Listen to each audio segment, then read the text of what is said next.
मैं आज वो करूंगा जो कोई और ना कर सके, ताकि कल वो हासिल कर सकूं जो कोई और ना कर सके। नमस्कार साथियों, कैसे हैं आप सभी लोग। जैसा कि आप सभी जानते हैं कि आज से हमारी उत्तराखंड साहित्य की सीरीज हमारी शुरू हो चुकी है। तो चलिए, पहले साहित्यकार के रूप में हम पढ़ेंगे शैलेश मटियानी जी को। तो चलिए, बिना किसी देरी के स्टार्ट करते हैं। गाइस, सबसे पहले आपको बताना चाहेंगे कि चैनल हमारा बिल्कुल नया है, और जब तक आपका सहयोग ना रहेगा तब तक हम अच्छा कार्य नहीं कर सकेंगे। तो यदि आपको लगता है कि हम अभी तक जितने भी हमसे जुड़े हैं कि हम बेहतरीन कार्य कर रहे हैं, तो इस कार्य को और भी अच्छा आप लोग बनाइए। चैनल को सब्सक्राइब करिए जो नए हैं, और जो पुराने हैं वो लाइक करिए और लोगों तक भी शेयर करिए, ताकि हमसे लोग और जुड़े और ये वीडियो लोगों के लिए और लोगों के लिए भी बेनिफिशियल ये हो सके, ताकि हम और अच्छे से अच्छा वर्क भी कर सकें। जब कोई सुनने वाला नहीं होगा, कोई सपोर्ट करने वाला नहीं होगा, किसी को काम हमारा पसंद नहीं आएगा, तो हम इस काम को अवश्य स्वतः ही रोक दिया जाता है वो कार्य, तो हम भी यही कर लेंगे। लेकिन आप लोगों का सहयोग रहेगा तो और अच्छे से अच्छे प्रिपरेशन के लिए आप लोगों के लिए वीडियोस लेकर आते रहेंगे, वो भी फ्री ऑफ कॉस्ट। कोई आपको पेड क्लास नहीं करनी है। और हम बता रहे हैं कि 500 सब्सक्राइबर के बाद हमने बोर्ड क्लासेस भी स्टार्ट करनी है। तो चलिए, बिना किसी देरी के स्टार्ट करते हैं। तो शैलेश मटियानी जी का जन्म 14 अक्टूबर 1931 को आता है। यहाँ पर हम जिस पर मैं आपको इम्पोर्टेंट लगा दूं, ये समझिए कि वो एग्ज़ाम की दृष्टि से बहुत ही ज़्यादा इम्पोर्टेंट है। तो अमूमन यूके ट्रिपल एस सी के एग्ज़ाम में जो किसी भी साहित्यकार का क्या पूछ लिया जाता है, बर्थ ईयर पूछ लिया जाता है मेनली। तो 1931 में हुआ था, लेकिन आपने पूरा याद करना है, 14 अक्टूबर 1931। 1931 तो याद करना ही है, इसको दिल में बिठा लीजिए। और इनका जन्म स्थान है, भाई उत्तराखंड, साहित्यकार पढ़ रहे हैं तो सबसे पहले उत्तराखंड ही होगा। लेकिन उत्तराखंड के कहाँ पर? अल्मोड़ा। शैलेश मटियानी जी का जन्म अल्मोड़ा के बाड़े छिना गांव में हुआ था। कहाँ हुआ था? बाड़े छिना गांव में हुआ था। और इन्हें बता दें कि बहुत ही कम उम्र में उनके माता पिता का देहांत हो गया था, और ये अपने चाचा की संरक्षण में रहे, जिसके कारण इनकी पढ़ाई छूट गई। लेकिन किसी भी कंडीशन से वो फिर भी बाद में हाई स्कूल कर पाए, लेकिन ये सब एग्जाम में नहीं आते, मैं आपको ऐसे ही बता रहा हूँ। ओके, तो पढ़ते हैं। मूल नाम रमेश चंद्र सिंह मटियानी। मूल नाम इनका रमेश चंद्र सिंह मटियानी। एग्जाम में कई बार पूछ लिया जाता है कि रमेश चंद्र सिंह मटियानी या रमेश चंद्र सिंह, इस ढंग से आ सकता है आपके पास। उसके बाद जो निधन हुआ था इनका 24 अप्रैल 2001 को, तो 2001 को इनका निधन हुआ था। शैलेश मटियानी, तो शैलेश नाम से वो कविताएं लिखते थे, इसलिए उनका नाम बाद में शैलेश मटियानी पड़ा। ओके गाइस, तो चलिए आगे बढ़ते हैं। गाइस देखिए, वैसे मैं आपको बताया है कि विकट परिस्थितियों के बावजूद भी उन्होंने हाई स्कूल परीक्षा उत्तीर्ण की तथा रोजगार की तलाश में पैतृक गांव छोड़कर वे दिल्ली आ गए। सभी को पता है कि उत्तराखंड में जो बेरोजगारी के कारण लोग पलायन कर देते हैं, उनके साथ भी यही हुआ। और कब वो गए? तो 1952 में। उसके बाद यहाँ वे, ये इंपॉर्टेंट है, यहाँ वे अमर कहानी के संपादक, जो अमर कहानी के जो संपादक थे वो थे आचार्य ओम प्रकाश गुप्ता। ओके, अमर कहानी के जो संपादक थे वो थे आचार्य ओम प्रकाश गुप्ता। मैं थोड़ा फास्ट इसलिए बोलता हूँ गाइस, क्योंकि वीडियो बहुत लंबी हो जाती है। ओके, और प्लीज़ आप सब्सक्राइब करते चलें चैनल को जो नए हैं, ताकि हम और भी अच्छी वीडियोस लाते रहें। हर टॉपिक, उत्तराखंड का हर टॉपिक हमने क्लियर करना है, और कई MCQ टेस्ट भी हमने लगा रखे हैं इस पर। वीकली करंट अफेयर्स हमारी आती है, 2020 के करंट अफेयर्स भी अपलोड है। चैनल नया है, बहुत अच्छा वर्क हम लोग कर रहे हैं, और भी अच्छा करेंगे जब आप लोगों का सपोर्ट मिलेगा, तभी तो करेंगे। जब कोई देखेगा नहीं, सुनेगा, तो फिर क्या फ़ायदा। देखो, हमारा इसमें कोई बेनिफिट नहीं है, बेनिफिट कुछ भी नहीं है, बस मुझे अच्छा लगता है इसलिए कर रहा हूँ और करते रहूँगा, क्योंकि समाज में अच्छा कार्य करना बहुत बड़ी बात होती है। तो चलिए स्टार्ट करते हैं।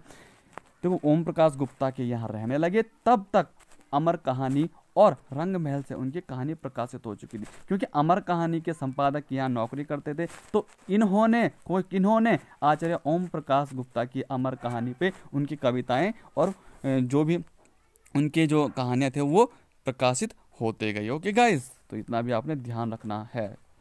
ओके, उसके बाद 1900, देखो स्टार्ट में वो किसी के यहाँ पर काम करते थे। देखो, ईश्वर उन्हीं के किस्मत में संघर्ष लिखता है जो महान बनने के लायक होते हैं, जो उस चीज़ को झेल सके और उस पर विजय प्राप्त कर सके। तो आप भी विजय अवश्य प्राप्त करें, और मेरी पूर्ण आशा ही नहीं बल्कि ऊपर वाले से मैं पूर्ण रूप से प्रार्थना करूँगा कि सब के सब सिलेक्शन आपका जरूर हो जाए। ओके गाइस, तो और सिलेक्शन करवाना नहीं, जब तक तोड़ेंगे नहीं तब तक छोड़ेंगे नहीं, एक जोश के साथ, जब तक तोड़ेंगे नहीं तब तक छोड़ेंगे नहीं। तो चलिए 1950 से ही उन्होंने कविताएं और कहानियां लिखनी शुरू कर दी थी। शुरू में वो रमेश मटियानी शैलेश नाम से कविता लिखते थे, रमेश मटियानी शैलेश से लिखते थे शुरू में, बाद में शैलेश मटियानी। गाइस इतना वो नहीं आता एग्जाम में, केवल बर्थ ईयर या बर्थ प्लेस और फिर निकनेम या फिर कहानी संग्रह, ये सब आते हैं। ओके, कहानी संग्रह भी हम आपको आपको बताएंगे अभी। ओके, उनकी आरंभिक, इसीलिए मैं उसको थोड़ा फास्ट पढ़ रहा हूँ। उनकी आरंभिक कहानियाँ रंगमहल और अमर कहानी पत्रिका में प्रकाशित हुई। आपको पता है उन्होंने अमर कहानी के लिए शक्ति ही जीवन है और दोराहा नामक, सन भी जो ईयर है वो भी कहीं, ये कौन सी कहानी कब हुई क्या हुई ये भी कहीं नहीं आता एग्जाम में। ओके, नामक लघु उपन्यास भी लिखे। उनका पहला कहानी संग्रह देख लीजिए, शैलेश मटियानी जी का पहला कहानी संग्रह कौन सा था? मेरी 33 कहानियाँ। क्या थी? मेरी 33 कहानियाँ, उनका पहला संग्रह था। तो ये भी आ जाता है शैलेश मटियानी का पहला जो कहानी कौन सी थी, तो मेरी 33 कहानियाँ। भाई 33 कहानी किसकी? शैलेश मटियानी की। 33 कहानियाँ किसकी? भाई शैलेश मटियानी की, वो भी फर्स्ट है उसकी, उनकी जो है 33 कहानियाँ फर्स्ट है। ओके, फर्स्ट वो वही है। तो इस ढंग से आप याद कर सकते हो, कोरिलेशन आप अवश्य मिलाइए अपने को, ठीक है। उनकी किसी भी रिलेशन में आप कोई भी कोरिलेशन आप कर सकते हैं। उनकी कहानियों में डब्बू, मलंग, रहतुल्ला, पोस्टमैन, प्यास और पत्थर, दो दुखों का एक सुख, चील, अर्धांगिनी, जुलूस, महाभोज, भविष्य और मिट्टी आदि विशेष उल्लेखनीय। अभी हम इसको विस्तार से आगे समझेंगे पूरी कहानियों को। ओके, कहानी के साथ ही उन्होंने कई प्रसिद्ध उपन्यास भी लिखे। तो ये कहानीकार थे, उपन्यासकार थे, ठीक है, और कवि ये थे। और आंचलिक, ये इंपॉर्टेंट है, उत्तराखंड का आंचलिक कथाकार किसे जाना जाता है? तो वो थे शैलेश मटियानी को। आगे हम इनके सम्मान भी पढ़ेंगे। ओके, उनके कई निबंध संग्रह एवं संस्मरण भी प्रकाशित हुए। उन्होंने विकल्प और जब, ये मोस्ट इंपॉर्टेंट पत्रिका देख लीजिए, पत्रिका कई बार आती है। ये पत्रिका किससे जुड़ी है क्या पता आपके पास आ जाए। विकल्प पत्रिका संबंधित है या फिर जनपक्ष पत्रिका संबंधित है, तो किससे? आप तुक्के बिल्कुल एकदम से आंख बीच कर आप बोल देंगे सर शैलेश मटियानी की है, और एक नंबर आपको मिल जाएगा। ओके, तो विकल्प और जनपक्ष नामक जो पत्रिकाएं हैं वो किसकी है, किससे संबंधित है? शैलेश मटियानी जी से। उनके पत्र, लेखक और संवेदन में सम्मिलित हैं, संकलित है। अब चलिए कहानी संग्रह पे हम आते हैं। देखो मैंने इसमें बहुत सारी कहानियों को इसमें संग्रहित किया है, लेकिन जिस पर मैं ज़्यादा ही इंपॉर्टेंट करूँ वो ज़्यादा इंपॉर्टेंट है। ओके, मेरी 33 कहानियाँ, पहली कविता, ये बहुत ही ज़्यादा इंपॉर्टेंट है, जिसके एग्जाम में आने के चांसेस हो जाते हैं। दो दुखों का एक सुख। देखो गाइस, फर्स्ट 4 तो आपको बाय हार्ट याद होने चाहिए।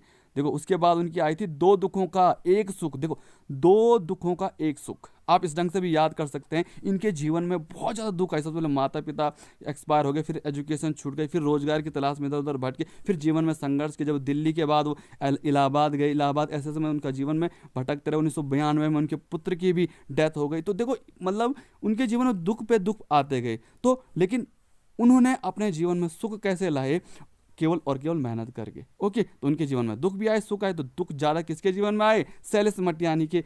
तो उनके नाम से दो दुखों का एक सुख आप याद कर सकते हैं। एक सुख कौन सा था? कि वो प्रसिद्ध हुए, अपने उपन्यासकार, अपने जो साहित्यक जीवन में वो सफल हुए, तो वो उनको सुख हुआ। और जो भी उनके प्रॉब्लम आई लाइफ में वो उनके दुख थे। तो दो दुख थे, एक सुख था। किसका था? शैलेश मटियानी का था। दूसरों के लिए, देखो दूसरों के लिए किसने कार्य किया? भैया आपको पता है वो किसके यहाँ, मैंने आपको ऊपर भी बताया था, सबसे पहले मैंने आपको यही बताया था।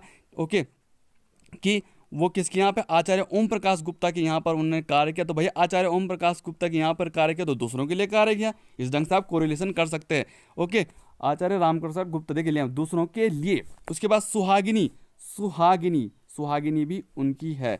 ओके, तो ये फर्स्ट 4 तो आपने बाय हार्ट याद करनी है। उसके बाद सफ़र पर जाने से पहले, हारा हुआ, अतीत, वैसे वैसे आप नोट डाउन करते चलिए। मेरी प्रिया का, जिनको मैं राइट लिखूं उनको तो आप बिल्कुल ही आप लिखें।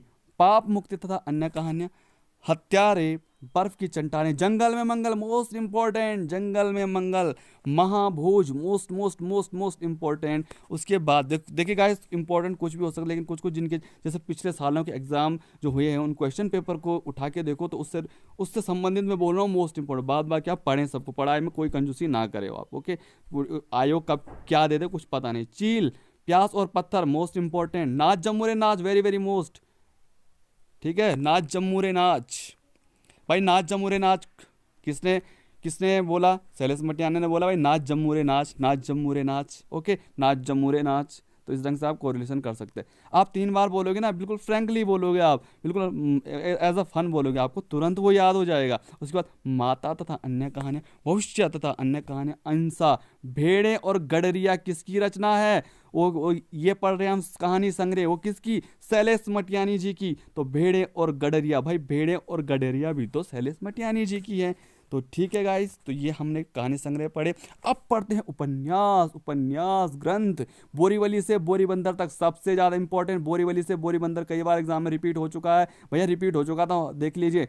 बोरीवली से बोरीबंदर, बोरीवली से बोरी, देखो क्या आ रहा है, बोरीवली से बोरीबंदर, यूं घूम रहे हैं ना, देखो बोरीवली से बोरीबंदर, बोरीवली से बोरीबंदर। तो ये किसकी है? शैलेश मटियानी जी के। कबूतर खाना भी इंपॉर्टेंट है। हौलदार, चीठर सेन, चिट्ठी सेन, तिरिया भली न काट की, ये भी उन्हीं की है। किस्सा नमरदाबेन गंगूबाई, चौथी मुट्ठी, बारूद और बचूली, मुख सरोवर के हंस, ये भी मोस्ट इंपॉर्टेंट, मुख सरोवर के हंस मोस्ट इंपॉर्टेंट।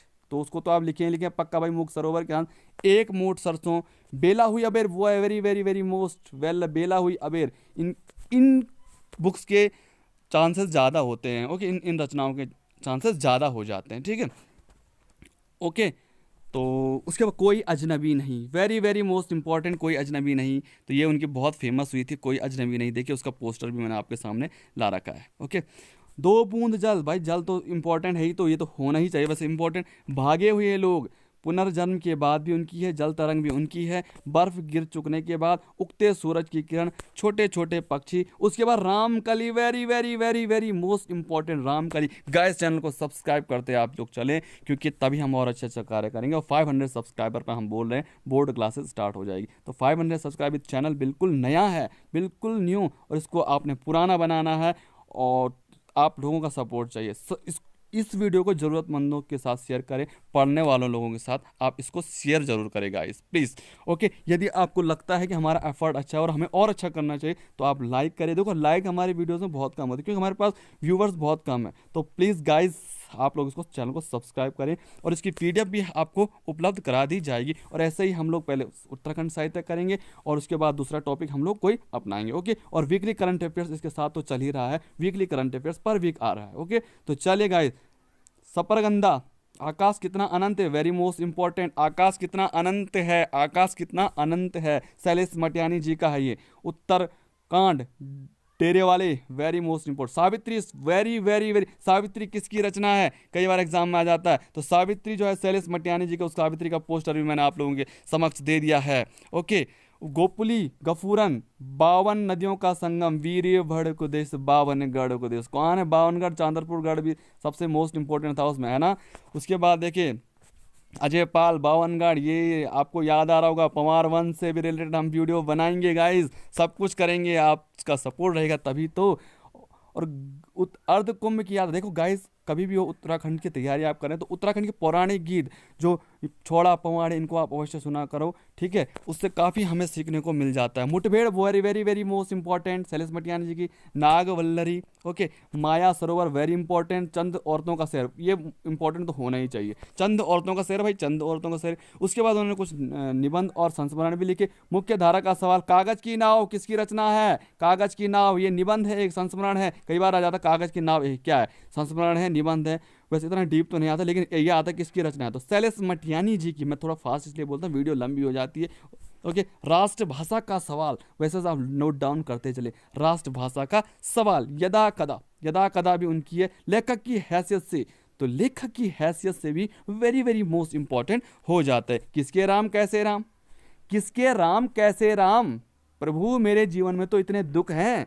किसके, शैलेश मटियानी जी के जीवन में इतने सारे दुख हैं, तो वो भगवान राम को बोलते हैं कौन बोलते हैं? शैलेश मटियानी जी बोलते हैं, हे भगवान किसके राम कैसे राम, कहाँ हैं आप, क्यों आप हमारी नैया पार नहीं लगाते? लगाएंगे लगाएंगे, आप मेहनत तो करिए, संघर्ष तो करिए, बिल्कुल सफलता। और जो भी जिस भी एग्ज़ाम की आप तैयारी कर रहे हैं, डेफिनेटली भगवान से मैं भी ईश्वर से प्रार्थना करता हूँ कि आपको एक सीट अवश्य मिले। ओके, जनता और साहित्य वेरी मोस्ट इंपॉर्टेंट। जनता और जिनके लिए मैं वेरी वेरी मोस्ट इंपॉर्टेंट बता रहा हूँ, बहुत ज़्यादा इंपॉर्टेंट है एग्जाम की दृष्टि से, उसको आप अपनी कॉपी में अवश्य लिखें। उसके यथा प्रसंग, कभी कभार राष्ट्रीयता की चुनौती, किसे पता है राष्ट्र शर्म का मतलब? ये बस इंपॉर्टेंट नहीं है, लेकिन बहुत अच्छा उन्होंने लिखा, उनकी सारी कहानी ही बहुत इंपॉर्टेंट। कुछ बाल साहित्य भी उन्होंने लिखी है, बाल साहित्य तो वैसे आती नहीं, लेकिन क्या पता कुछ भी आ जाए, इसलिए मैंने सब कुछ लिखा हुआ है, जितने भी बहुत ज़्यादा इंपॉर्टेंट है। ठीक है, चूहिया का दूल्हा, बिल्ली के बच्चे, रानी गौरैया, योग संयोग, ये उन्होंने बच्चों के लिए लिखा।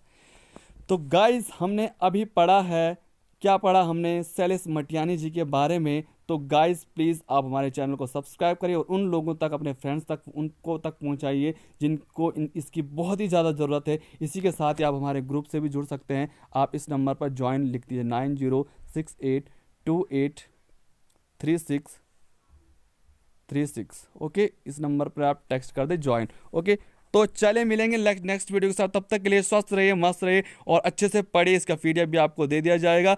तो चलिए गाइस, मिलते हैं जल्द ही नेक्स्ट वीडियो के साथ। तब तक के लिए स्वस्थ रहिए और तैयारी जबरदस्त कीजिए। जय उत्तराखंड।